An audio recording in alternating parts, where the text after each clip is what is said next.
In question number 3, we have 3a plus 12 is equal to 30. And they have asked for a plus 4. So you don't have to actually solve for a. If you can observe that this is 3 times a plus 4, you cancel the 3 term on both sides. You basically divide the entire expression by 3. You have a plus 4 is equal to 10. And that's all. Right? So that is what is asked in that question. All right? 10 is the answer. Is this okay? Is this okay? Yes or no?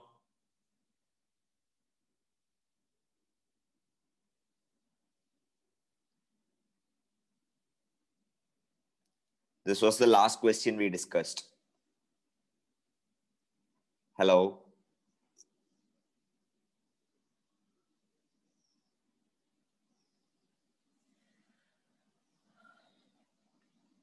Hello, hello, hello, hello.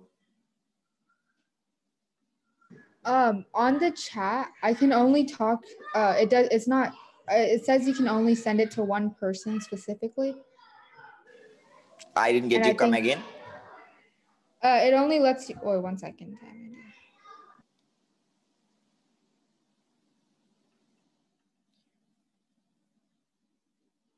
In the chat, it only lets you talk or send messages to the one that is screen recording. All right. Let me check. Maybe there is some setting that is missing, right? Let me see.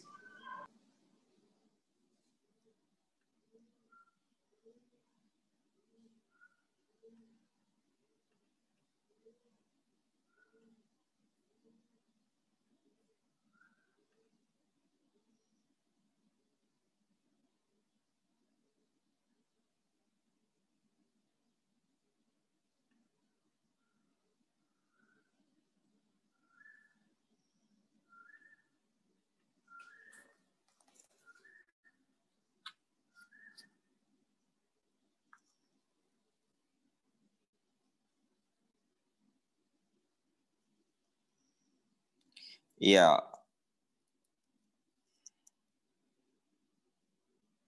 Chat with everyone.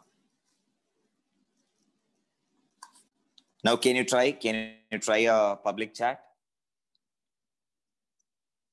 I'm sorry, there was some setting was turned off. Sorry about that.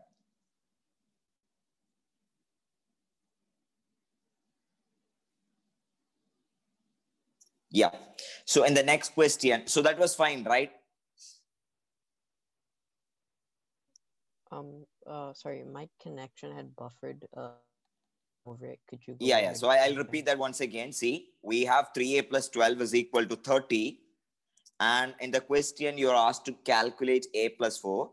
So you might be thinking you have to first calculate a, then calculate a plus 4. Okay. But in this question, that is not necessary. What you have to do is you have to observe that your 3a plus 12 is nothing but 3 times a plus 4. Okay. And that is 30. You divide the entire expression by 3. You have a plus 4 is equal to 30 by 3. That is 10. Okay. See, so you basically understand that you're not asked to calculate a, you're asked to calculate a plus 4. So it might look like a 2-step question. Basically, you have to evaluate a first and then a plus 4. But it is not the case. Okay, you can directly evaluate a plus 4. So it's much easier. All right. Robin, it's fine, right?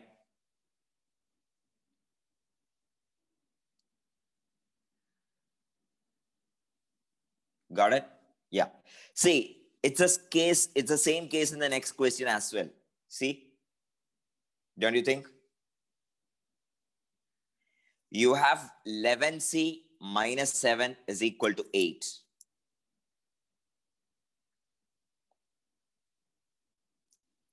You have 11c minus 8 minus 7, sorry. 11c minus 7 is equal to 8. Okay.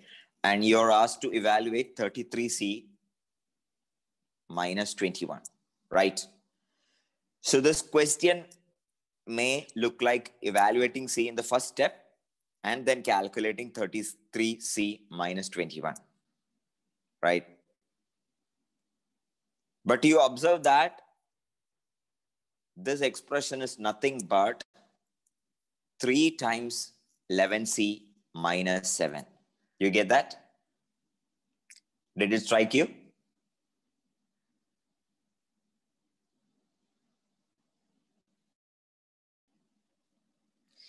Yes or no?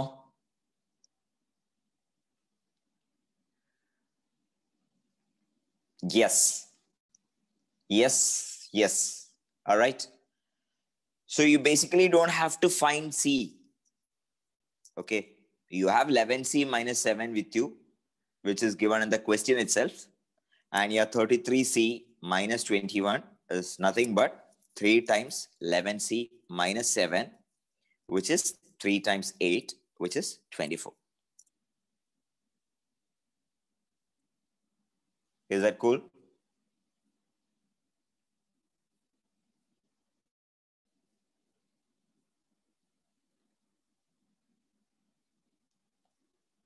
Everyone? Is that all right?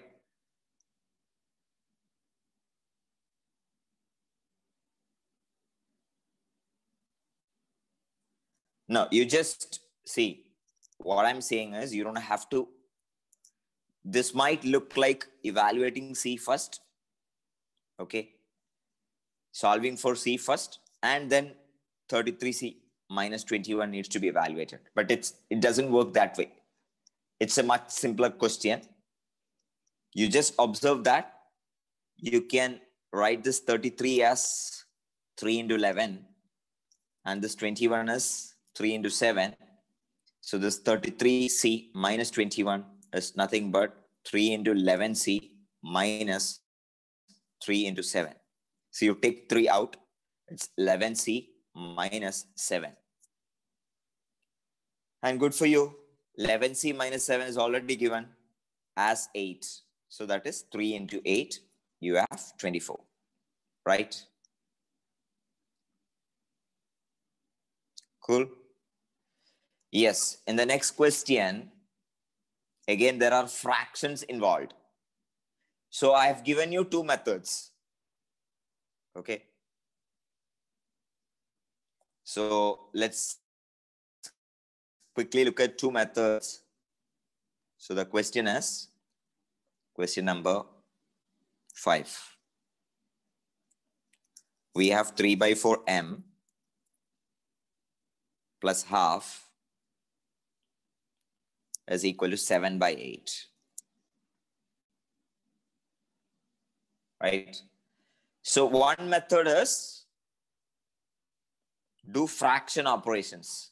Bring everything to one side and do fraction operations. So we have 3 by 4 m is equal to 7 by 8 minus 1 by 2. Okay. And this 7 by 8 minus 1 by 2 is basically 4 divided by 8. You understand that the least common multiple is 8. So this is 7 minus 4 divided by 8, which is 3 by 8. 3 by 8. So you have 3 by 4 m is equal to 3 by 8. So to evaluate m, you have to take 3 by 4 to the other side. When 3 by 4 goes to the other side, it becomes 4 by 3, right? So this is 3 by 8 into 4 by 3. I hope you understand this concept. Yeah. When 3 by 4 goes to the other side, see, basically 3 by 4 is multiplying m.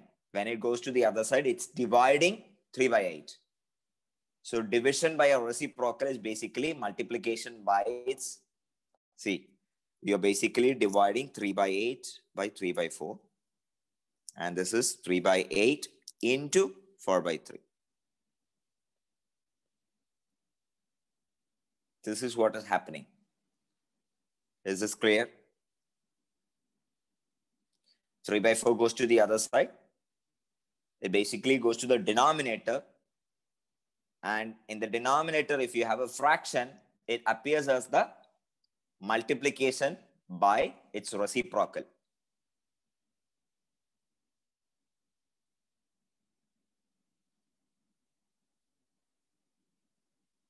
Yes. See, if you have 2x is equal to, say, 5, you basically take 2 to the other side. You have x is equal to 5 by 2. Okay. So the same process happened here as well.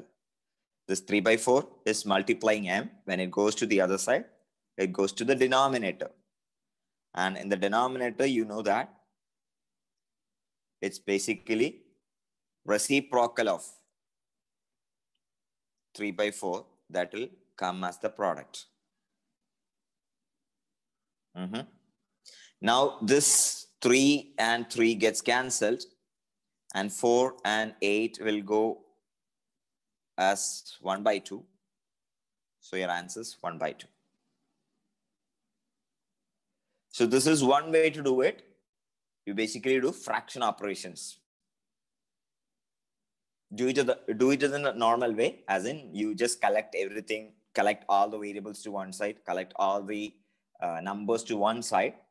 And instead of integers, you have fractions. That's all. So instead of doing integer operations, you have to do fraction operations, right? So that is one way to do it. Is this cool?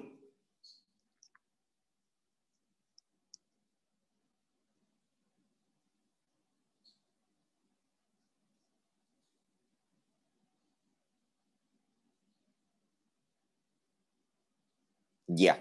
Another way is to see, I've also given you one more approach.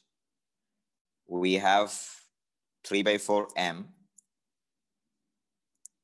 plus half is equal to 7 by 8. Now you look at the denominators. Look at the denominators. We have 4, 2, 8. Okay. So I'm going to multiply the entire expression with a common multiple of these numbers. Okay, a common multiple of these numbers. When you're choosing a common multiple of these numbers, you're going to choose the least common multiple. Okay, you're going to choose the least common multiple. And these are simple numbers, and you can observe that the least common multiple is nothing but 8. Least common multiple of these numbers is 8. Right? You can multiply it by 16 as well, no issues. Okay. But if you multiply the entire expression by 8, what happens? You can avoid doing fraction operations. See? What happens now? You distribute 8. So we have 8 into 3 by 4 m. We have 8 into half equal to 8 into 7 by 8. So what happens? This 8 goes away. This 2 and 8 is 4. In this 4 and 8, it is 2. So we have 2 into 3m plus 4 into 1 is 4 is equal to 7. So we have 6m is equal to 7 minus 4, which is 3. And you're left with m is equal to 3 by 6, which is half. This is also fine, right? So you're multiplying the entire expression with a number that will get rid of all the denominators. Okay. Such a number is chosen as the common multiple of all the denominators, 4, 2, and 8. 4, 2, 8.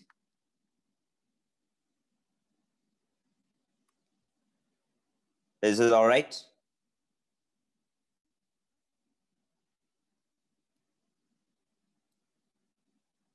See, you could have multiplied with 4 as well, but what would have happened?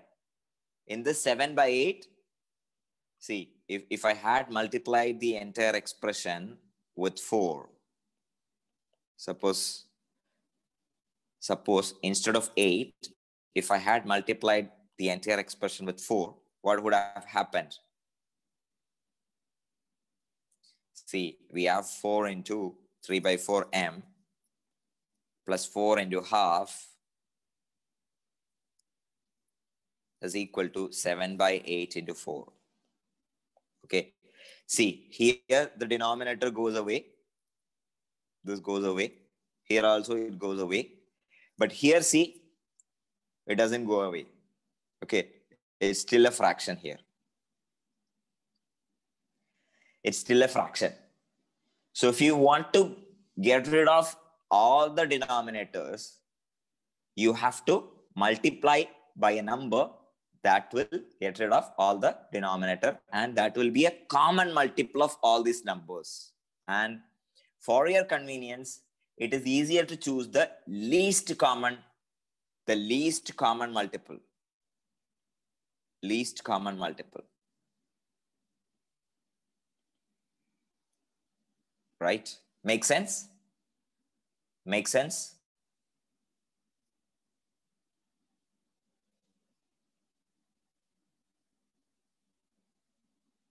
Yes. Cool. So in the next question, so instead of numbers, I've given you symbols. Okay. So I just want to make sure that you're thorough with the fraction operations. So we have a by b, x plus c by d is equal to e by f. Okay. So listen carefully. So in the first step, you collect all the fraction to one side. So you have e by f minus c by d.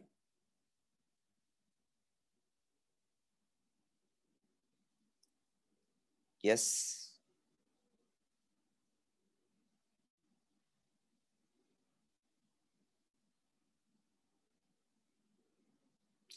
So you know how to evaluate this fraction? You have to consider the common denominator as f into d. In this case, we actually don't know the values of f and d. So you just take f into d as the common denominator. So to make the first number with common denominator fd, you have to multiply with d.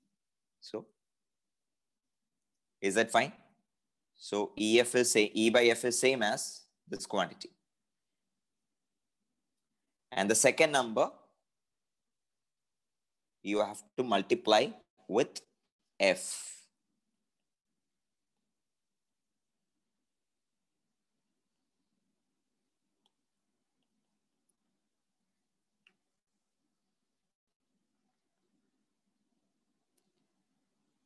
You see what I've done there?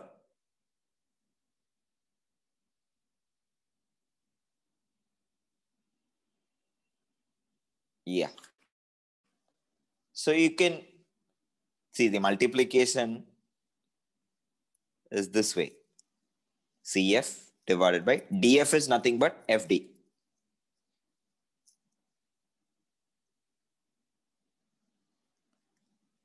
All right. So the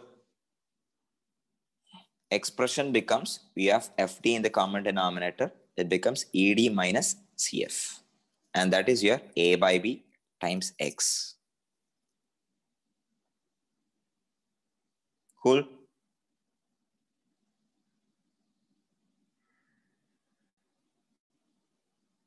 Now what happens to the A by B term when it goes to the other side? It will go as the denominator on the other side. So it will go as the multiplication with B by A, right? See here, A by B is being multiplied with X. So when it goes to the other side, it goes as the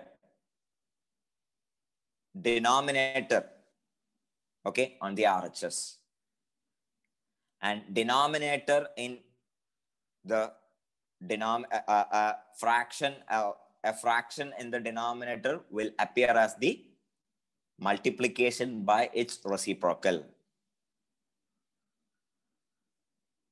Yes, so what happens? So this will be x is equal to ED minus CF divided by FD into, see, instead of A by B, we will have B by A.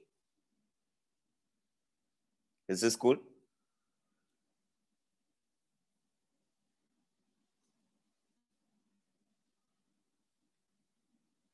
So that is our answer. Of course, you can skip the multiplication sign, into sign, times B by A. Let me know if there is any confusion. See, I've given this question for you to really understand what is happening with the fraction operations. Instead of numbers, I've given you symbols. You should be very comfortable doing this because you will often encounter problems which involve fraction operations, right? I mean, these are pretty basic stuff. No, our idea is to make sure that we have a common denominator. See, instead of symbols, if we had numbers, say, instead of symbols, say, suppose we have 2 by 3 minus 1 by 5. What will we do? Cool. See, instead of E by F minus, listen carefully, please. Instead of E by F minus E by D on the RHS, suppose if we had 2 by 3 minus 1 by 5, what will we do? We'll make sure that the common denominator is 15, right? So what do you do actually? You multiply here with 5 in both numerator and denominator. And the second term, you multiply with 3 on both numerator and denominator.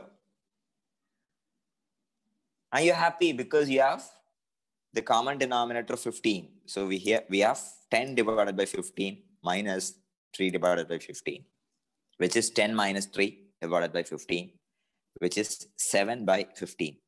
This is how you do a fraction operation, right? Yeah. So that makes sense with numbers. And you just replace numbers with simples. That's all. Just replace numbers with variables. That's all. That's all I have done.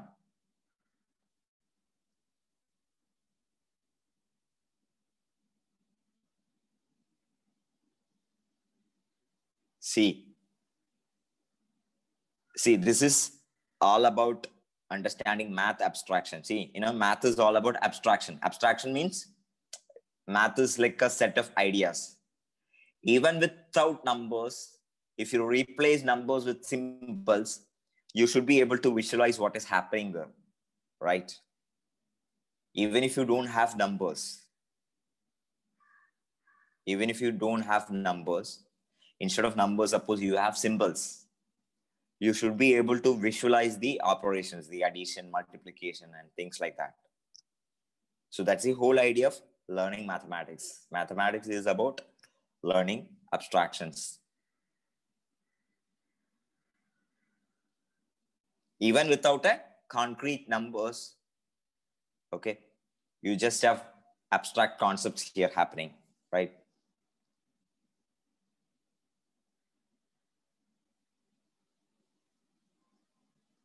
Yeah, so that makes sense. Otherwise, you could have done this way as well. See, I'll tell you another way. A by B x plus C by D equal to E by F. I told you another way to get rid of fractions is to multiply the entire expression with the least common multiple of the denominators. Remember another way to get rid of the denominators is to multiply with the least common denominators. So we have denominators as B, D, and F. See, in this case, we actually don't know the exact values of these numbers.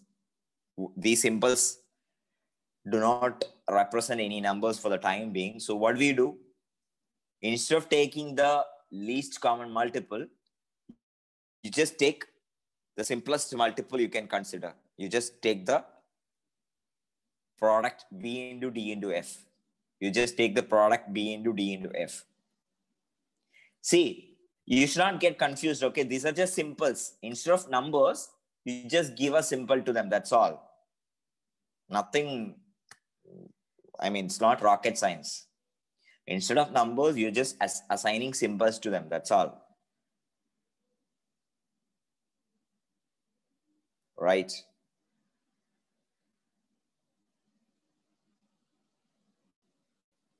Yeah. So you just multiply the entire expression with BDF. BDF is nothing but a common multiple of both, common multiple of B, D, and F. BDF is a multiple of B because B is being multiplied by something, right? BDF is also a multiple of D because D is being multiplied by something. BDF is also a multiple of F because it's being multiplied by something, right? So BDF is a multiple of B, BDF is a multiple of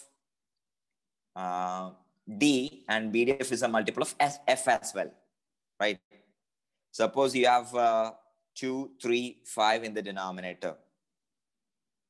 You can simply choose the number to be multiplied as 30, right? Because 30 is a multiple of 2, 30 is a multiple of 3, 30 is a multiple of 5, right? 30 is a multiple of 2, 30 is a multiple of 3, 30 is a multiple of 5 as well. So I've just taken the product 2 into 3 into 5. That's all I've done here. All right. So instead of numbers, you just have symbols here. That's all.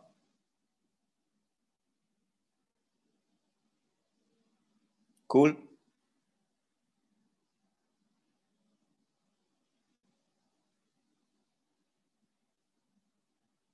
What about others? I mean, this is not complicated stuff. So I'm going to multiply the entire expression with B, F.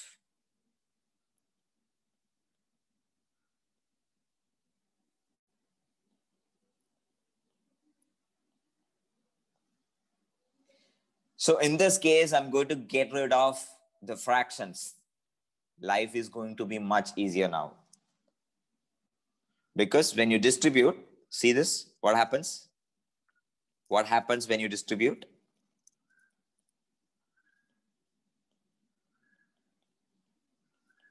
See, you can cancel off B here. Okay. You can cancel off D here. Okay.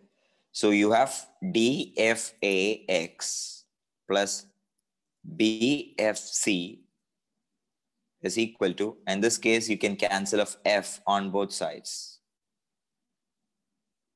You have EBD. Is this fine? Just cancelling off the common terms, that's all. In each term, I'm just cancelling the common term from both numerator and denominator, that's all.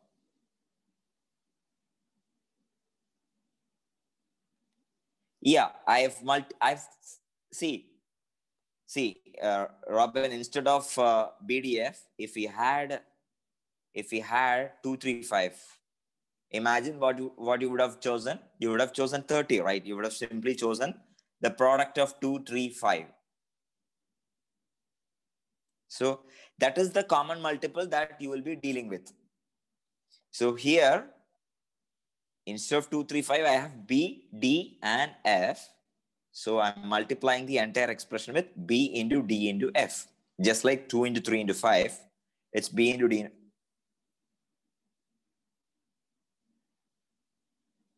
No. I mean, you're saying instead of BDF, you're just saying that just multiply with D. If you just multiply it with D, what happens? This won't go away, right? The idea is to get rid of all the denominators. Right?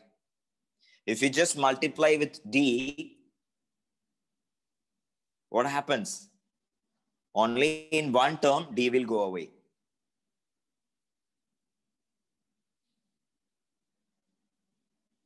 Got it?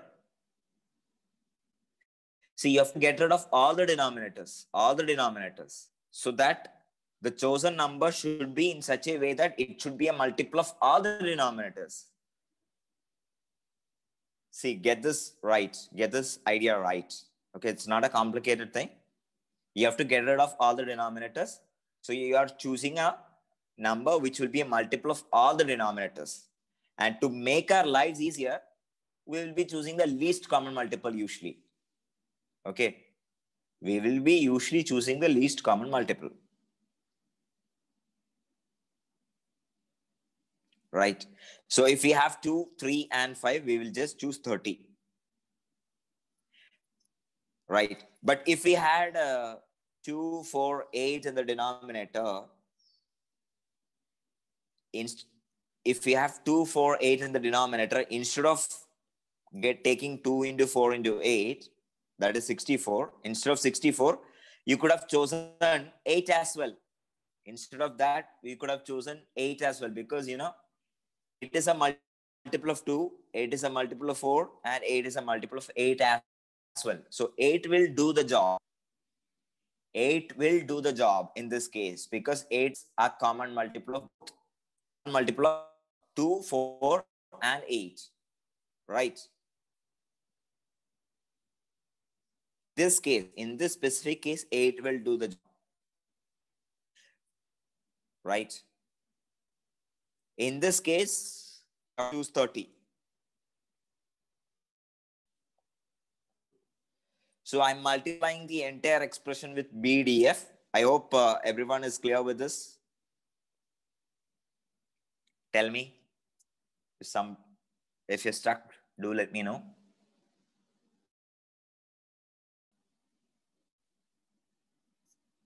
Yeah. Now, as usual, keep variable on one side. So our variable is X.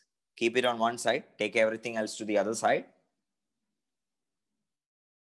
So you have dFAX is equal to EBD minus BFC. So you can take B. So that is EB minus BF. All right. So we have dFAX here. So dFA goes to the other side as the denominator. We have X is equal to B into EB. No, I made a mistake here. I'll just rectify it. Such as I make B outside. ED minus FC. Okay. On the LHS, I have dFAX. Take dFA to the other side. We have X is equal to B into ED minus FC divided by ADF.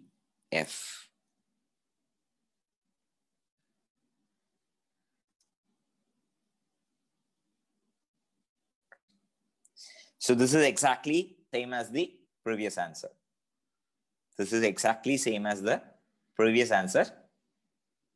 Just that in the previous case, we had written ADF into B by A. See, this B by A was wrote separately, that's all. But both are same.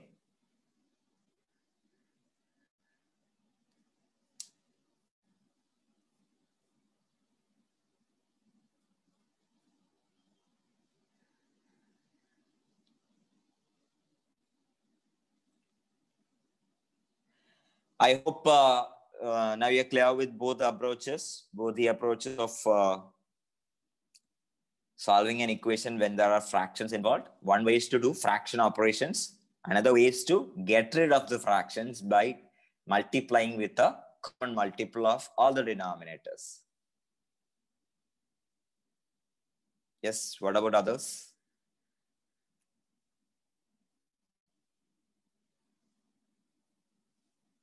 Yeah.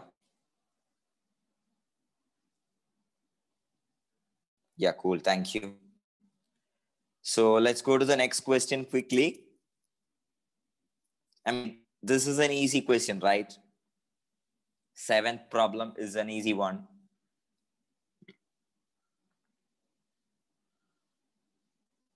Right? We'll do normal stuff. Let's quickly see it. We have 4y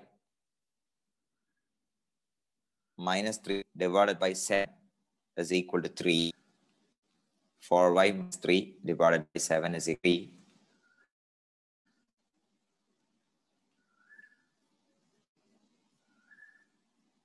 So you take 7 to the other side. What do we have? 4y minus 3 is equal to 3 into 7, which is 21. Yes. In the next step, we have 4y is equal to 21 plus 3, that is 24.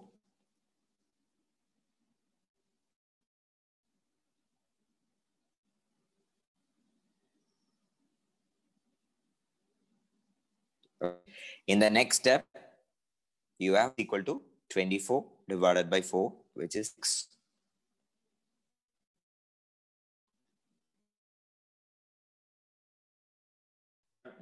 The question asked you to evaluate this expression 7y minus 5. So 7y minus 5 is going to be 7 into 6 minus 5. That will be 42 minus 5. That will be 37.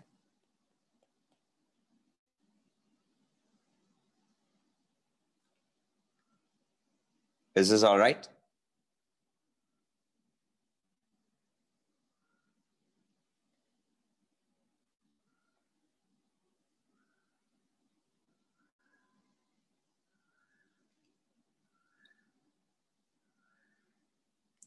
See, in the actual SAT exam, see, listen carefully. In the actual SAT, once you reach here, you may skip some step and see, you don't have to actually find in this case because y is not asked for. Nobody wants y. We 7y. Okay, so listen carefully. In this step, we have 4y is equal to 24. From 4y, how will you find 7y? From 4 times y, how will you find 7 times y?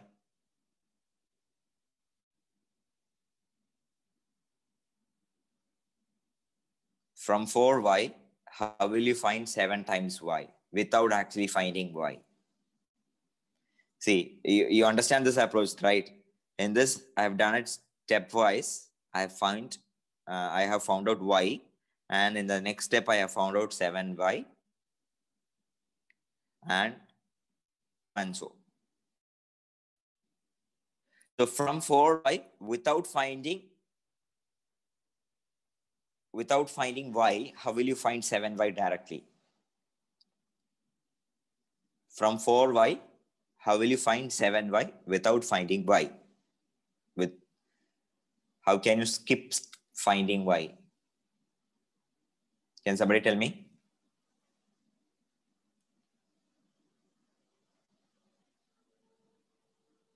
Can somebody tell me?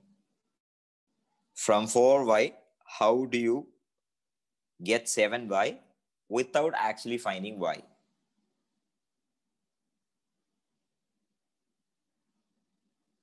Think. Any idea? Yes or no? How can you find 7y? Can you just tell me?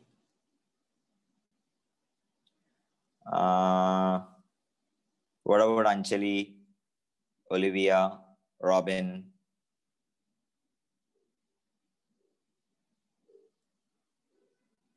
See, from 4y, see how to get 7y? You just multiply the entire expression by 7 by 4. That's all. What happens now? What happens now? 4 goes away. You have 7y here.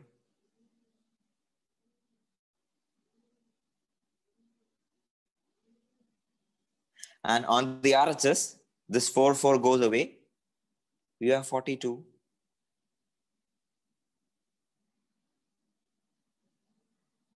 I mean, this is pretty basic, right?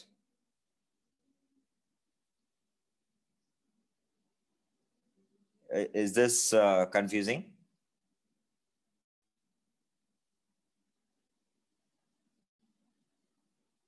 See, in the previous case, how did we do it? Just listen carefully. In the previous step, when we had 4y is equal to 24, you do it in 2 steps. You write y is equal to 24 divided by 4, and 24 by 4 will be 6. And in the next step, you multiply it with 7. You have 7y is equal to 7 into 6. That is equal to 42. Okay. All I'm saying is you can skip the intermediate step and go to the step directly. Okay. How? How can you go to that step directly? What series of operations have you done on y? What series of operations have you done on y? Going from first step to second step, you're basically dividing by 4. In the next step, you're multiplying it with 7. You're dividing by 4 and multiplying by 7, right? When you go from step 1 to step 2, you're basically dividing by 4, right? Is that clear? Going from step 1 to step 2, you're dividing by 4. Going from step 2 to step 3, you're multiplying with 7.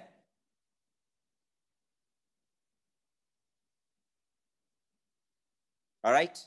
This is okay? You understand the process here, right? In the first step and second step.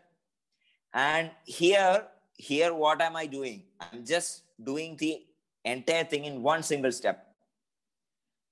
Division by 4 and multiplication by 7 is simply multiplication with 7 by 4. That's all. So that is one single thing I have done here. Instead of doing it in 2 steps, I've done it in 1 step. That's all.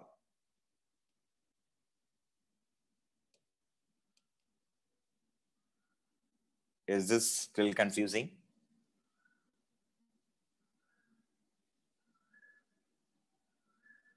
Others, do let me know. You should get this because, this is, in your school exam, in your school exam, you may have to write all the steps. But in an SAT, the whole idea is to skip as many steps as possible. You understand my point, right? In an exam like SAT, in a standardized test, the idea is to skip as many steps as possible, right? I mean, we are not training for the school exam. We are training. You're being trained for the SAT. SAT, the idea is every second counts. Every second matters. Okay. If you can skip 1 step, yes, that's great. Okay, because you would have saved some 5 seconds. Got it?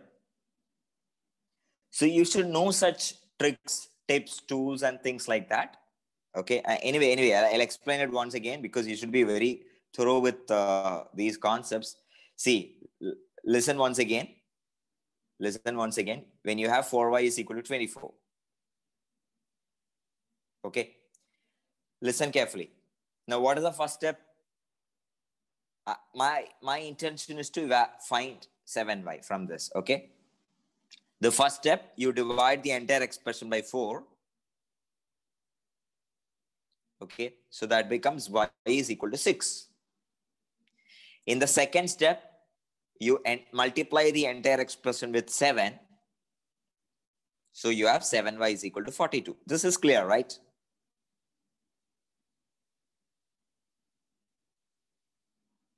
This is clear, right? So from going from step 1 to step 2, what have you done? You have just divided by 4. Okay. And from going from 2 to 3, what have you done? You just multiplied by 7.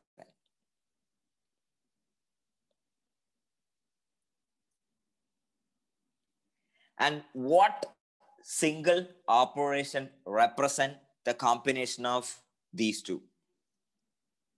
Dividing by 4 and multiplying by 7 is as good as multiplying by 7 by 4. You know, 7 by 4, when you're multiplying a quantity by 7 by 4, what really happens? You're multiplying it with 7 and then dividing it by 4, right? When you're multiplying a quantity by 7 by 4, what is really happening? When you multiply a quantity by 7 by 4, what is really happening? You also need to have some intuition about these kind of things, because, you know, otherwise math will be difficult. I always tell you, math has logic. Always, it is a logical thing, and you don't have to memorize stuff. You don't have to blindly remember steps. You don't have to mechanically do stuff, right? When you're multiplying a number by 7 by 4, when you're multiplying something by 7 by 4, you're actually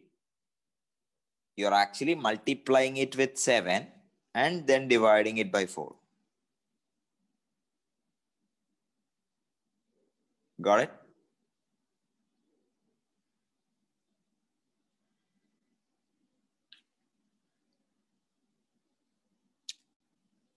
Don't you think so? I mean, isn't it pretty intuitive?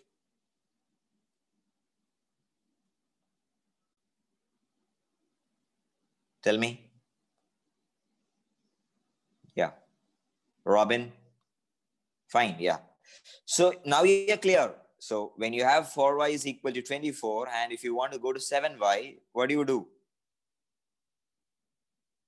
What do you do?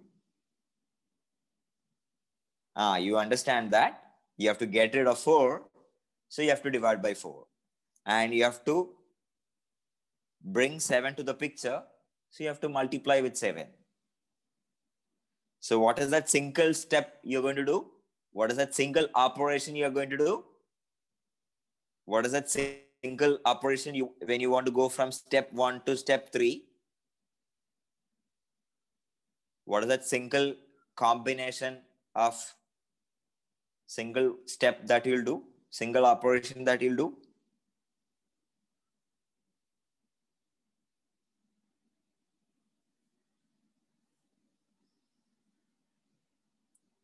That'll be? Yeah, I just told you now. That'll be?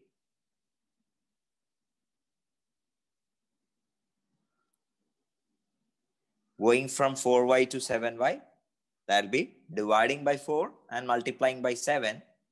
In a single step, it will be nothing but multiplication by 7 by 4. And when you multiply with 7 by 4, what really happens? When you multiply with 7 by 4, see, 4 goes away.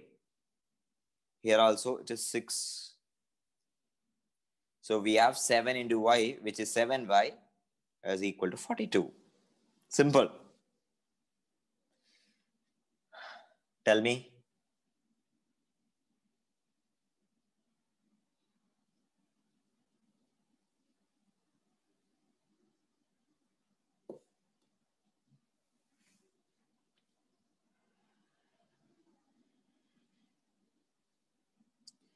Is it okay now? Is it okay now? You should have this kind of intuition. I mean, you should be able to think quickly. I mean, are you not allowed to do all this kind of stuff in school? I mean, you can just, have you learned this kind of stuff in school? I mean, isn't this pretty basic?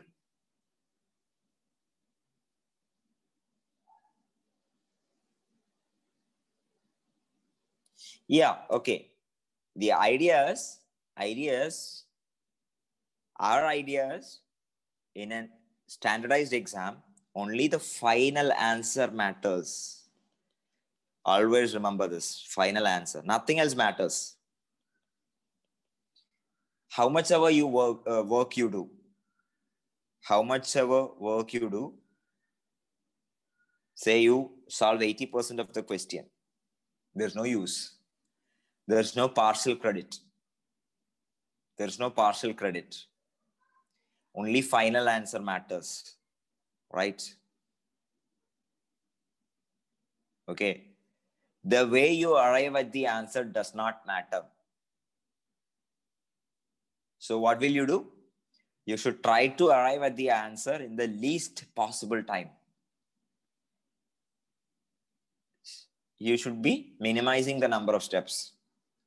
So you should be doing a lot of mental calculation. Of course, you're allowed to pick up calculator for some of the questions, but if you go and pick up the calculator, of course, in some questions, calculator will be necessary, will be useful.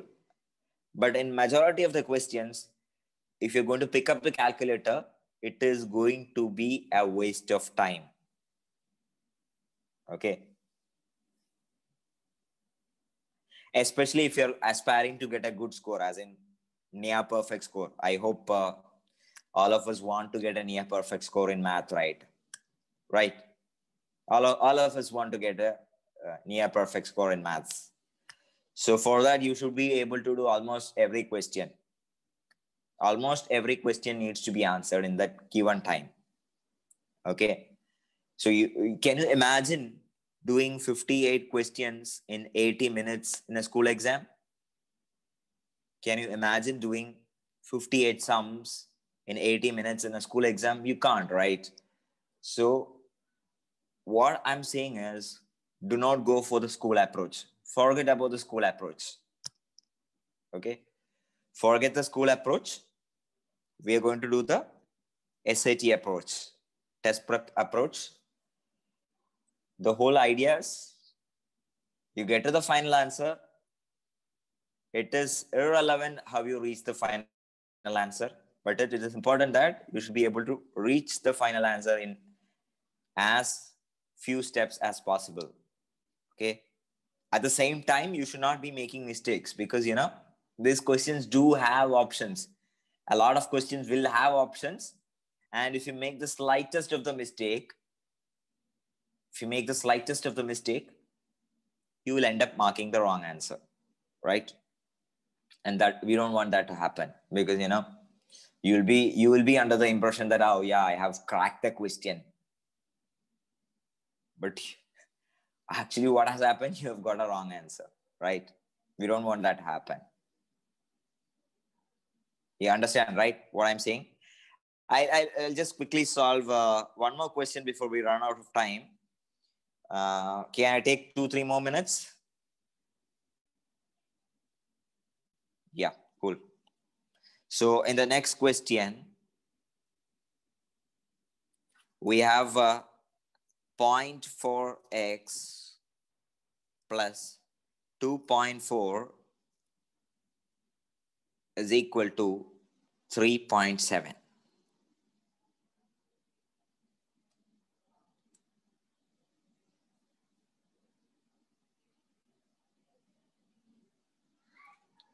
Okay, and they have asked to find the value of 2x. Again, what is the approach? You take 0.4x, you take 2.4 to the other side. We have 3.4 minus 2.4. And that will be nothing but 1.3. Right?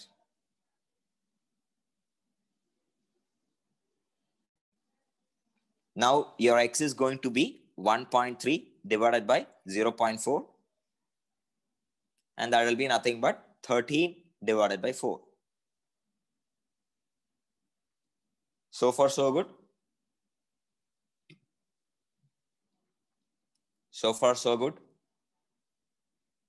The normal operations, instead of numbers, instead of fractions, you have decimals. That's all. You have decimal numbers. You have numbers represented in the decimal form. That's all. Right? So 1.3 divided by 0.4 is 13 divided by 4. And you have to evaluate 2x. You have to evaluate 2x.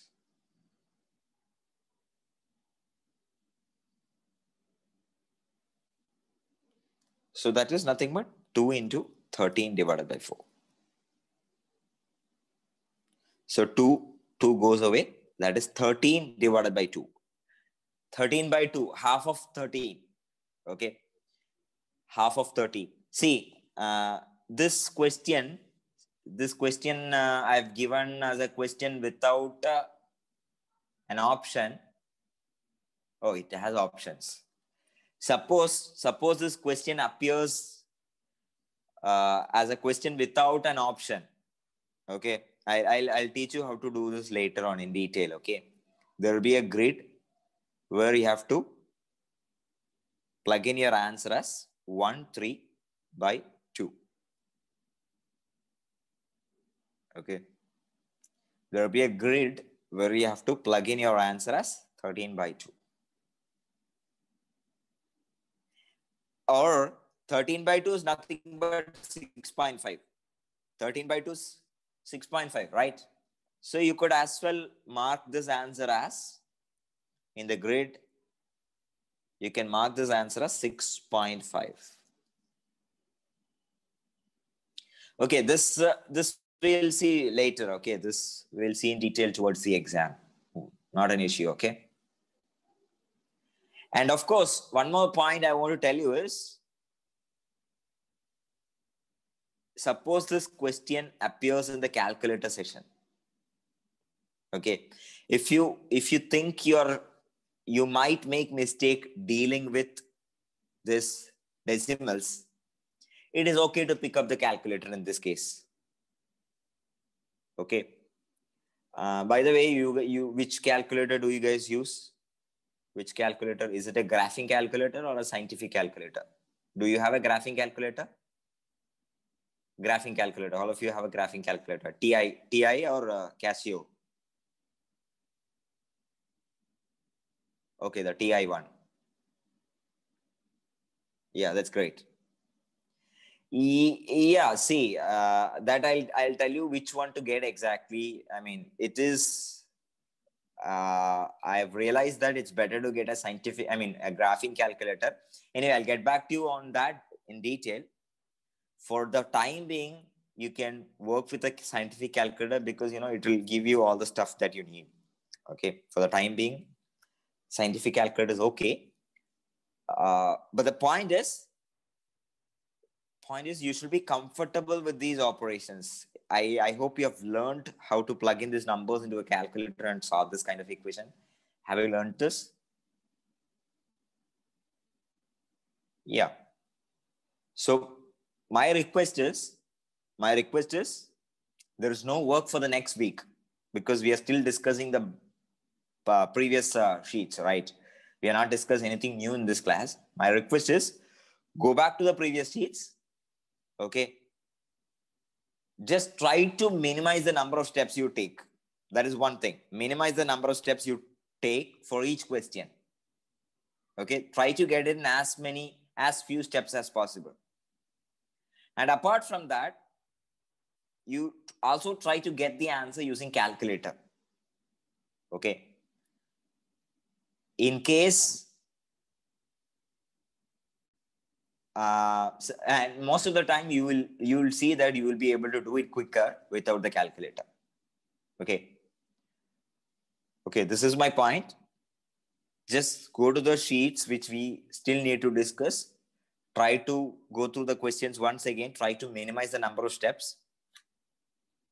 Okay. And also try to do those questions with calculator. So do both ways. Remember, not all questions will appear in calculator section. Okay, there will be two sections. One section will have calculator allowed. The second section will not have calculator allowed. Even in the calculator section, picking up a calculator will not be advantageous. Picking up a calculator will not be an efficient way to do it. Of course, in some cases, picking up the calculator will be necessary, but that should be an intelligent decision to be made during the examination. So the point is, whenever you solve a question, always try to do it with the calculator as well as without the calculator, just by pen and paper, right? So henceforth, whenever you try a question, try to do it both ways, using a calculator, without using a calculator. That way you will get sufficient practice on the calculator. You'll also get sufficient practice with pen and paper. And soon after a lot of practice, you will be able to do much quicker than the calculator, right? You see, picking up the calculator, plugging in the numbers, plugging in the expression, finding which function to use. This all will be time consuming. But in SAT, all the questions are pretty much standard questions. You'll be finding similar questions in the exam. So if you have got enough practice, this won't be a tough job. Okay, trust me. If you get sufficient practice, our plan is to go through at least 1,500 questions. Our plan is to go through 1,500 problems before you actually appear for the SAT, right? Cool. So I'm sorry I've taken more time. I'm very sorry. Let's meet in the next class. We'll continue the discussion in the next class. Okay, see you.